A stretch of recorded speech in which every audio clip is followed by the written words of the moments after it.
Eto na, mga minamahalang pinaka-inaantay nating lahat ang masampahan ng kaso. 'Di ba? Puro na lang kaso, no? Ito nga pong Go Students Anomalies. Hindi natin alam, 'di ba, na baka mayroong sabwatan. Oo, dito sa mga public officials and dito sa mga schools. Kaya kailangang makasuhan itong mga eskwelahan na gumawa ng anomalya para malaman natin kung sino nga ba talaga ang totoong may kasalanan dito. 'Di ba? Lalo pat sa panunungkulan noon ni Vice President Sara Duterte bilang DepEd Secretary, abay parang walang naging aksyon. Tila baga parang pinabayaan itong issue na ito. Walang nanagot. Buti pa itong si Angara. Basahin natin. Sabi dito, DepEd files criminal raps versus 7 schools with alleged Go students. The Department of Education has filed criminal complaints against 7 private schools due to alleged presence of ghost beneficiaries. Education Secretary Sani Angara told the House Representative Panel. Actually, magandang yung ginawa ni Sani Angara, nakasuhan. Kasi malaking iskandalo naman talaga ang yumanig sa DepEd nung nalaman natin yung issue ng ghost student. Meron nga tayong balita noon. Ghost beneficiaries ng PhilHealth, 'di ba? Yung kahit wala namang nagkakasakit, merong sinusustentuhan ng gobyerno, tapos malaman-laman natin meron palang ghost students din na nangyayari sa mga private school. Bukod pa dun, ang daming mga ghost may ghost project, ano pa yung mga ghost? Ghost employee, 'di ba? Ang dami, pati ba naman yung DepEd hindi nyo pinalagpas? So ngayon, 7 pribadong paaralan ang kinasuhan ni Department of Education Secretary Sani Angara. Hingil umano sa Go student. Biruin nyo aabot lang naman sa 61.9 million. Million or billion? Ang nawala di umano, sa kaban ng bayan. And beside, kung babalikan natin, kung sa bagay, ano pa nga ba nga asahan natin kay Vice President Sara Duterte? Ang daming ang kapalpakan Hindi na nga ito yung unang kaso ni VP dyan sa loob ng DepEd. Natatandaan nyo yung PISA, mga minamahal, muli. Again, bumagsak na naman ang Pilipinas. Imbes sana na maglatag si VP Sara Duterte ng malinaw at konkretong plano para itaas ang kalidad ng edukasyon, abay puro gala, puro lamierda, puro excuses ang kanyang ginagawa, puro press release, ngunit di naman natin makita kung nasaan ng aksyon.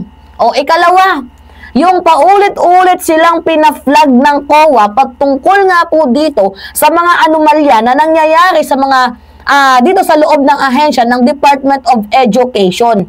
Imagine nyo yung mga proyekto, mga gastusin, talagang sobrang lalaki ng mga expenses na hinihingi. Pero at the end of the day, makikita natin yung mga estudyante nagsasuffer. 'Di ba? Sa mainit na eskwelahan, siksikan, nasaan napunta yung pera na hinihingi mo? 'Di ba? Na pampapagawa ng mga, ng mga schools. At saka yung mga bata ngayon, kung titingnan ninyo, yung libro nila, 1 to 5, isa para sa 5, pansinin ninyo, so talagang makikita ninyo na sobrang pangit ng sistema ng Department of Education nung panahon ni VP Sara yun Ewan ko lang ngayon kay Angara kasi ako hindi na ako nag-aaral. Pero recently, tinanong ko yung kapatid ko, lahat naman daw sila may mga kanya-kanyang libro. Binabalik nga lang sa sa eskwelahan kapag patapos ng year, 'di ba? Pero kapag nawala mismo ng estudyante, babayaran. Ngayon, 'di ba? Issue sa Go students. Ang daming issue talaga ni VP Sara Duterte, no? Hindi niya na nga nabigyang pansin, pero talagang tila baga wala nang pakialam itong si VP Sara. So ngayon, ito yung pinaka nakakainis na part. Kapag tinanong mo si VP Sara Duterte, ano nga ba yung naging goal? Ano nga ba yung naging achievement, 'di ba, ng Department of Education nung ikaw ang nasa kalihim or secretary ng DepEd? Wala siyang may sasagot, 'di ba? Bakit wala? Kasi wala naman talagang naging achievement. 'Di ba dapat sana bawat piso inilalaan yan sa mga estudyante? Kasi sila yung magiging susi para maiangat ang ating kinabukasan. Tatandaan ninyo, ano yung sabi ni Jose Rizal? Ang kabataan ay pag-asa ng bayan. O baka naman kaya hindi mo tinututukan ng maayos ang Department of Education, abay mo ang natatakot ka na maging matalino ang mga estudyante. Diba? Natatakot ka na maging educated, well-mannered.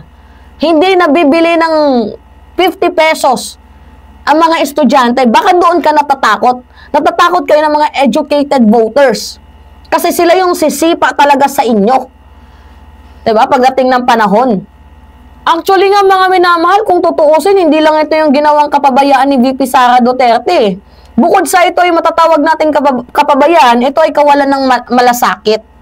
Akala ko ba, mahal mo ang mga estudyante? Uy, by the way, ano pala ngayon ha? Teachers Month pala ngayon ha? Binati kaya ni VP Sara Duterte ang mga kaguruan, ang mga teacher? Nafe-feel niya kaya yung wrath, yung hinanakit ng mga teacher? Tanong lang, mga minamahal. Diba? So, malinaw na ang ginawa ni VP Sara nung siya ay sekretary ng DepEd ay kawalang hiyaan.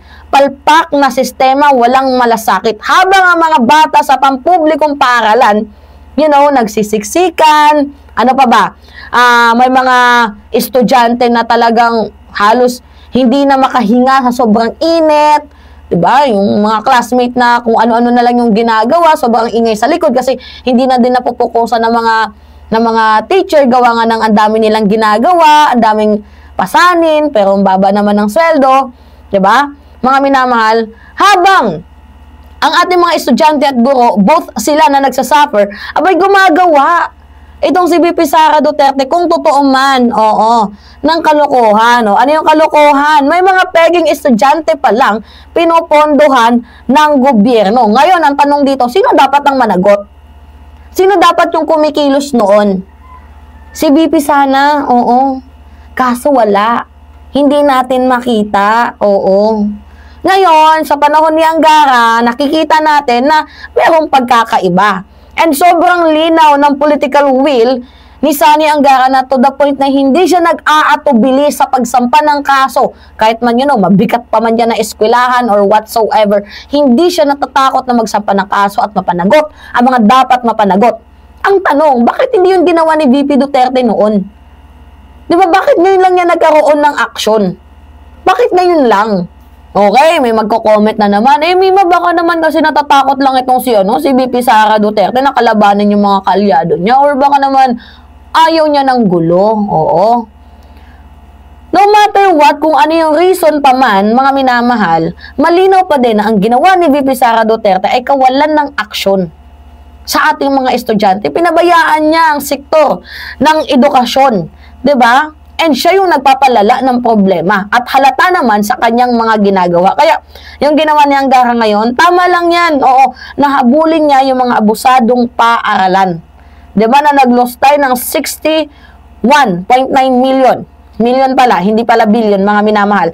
Na-ghost students. So, anyway, kayo, ano yung masasabi ninyo dito, mga minamahal? Again, it's me again, Alicia nyo, nagbabalik ulit para sa ating panibagong video. Yun lamang at maraming salamat, mga kababayan.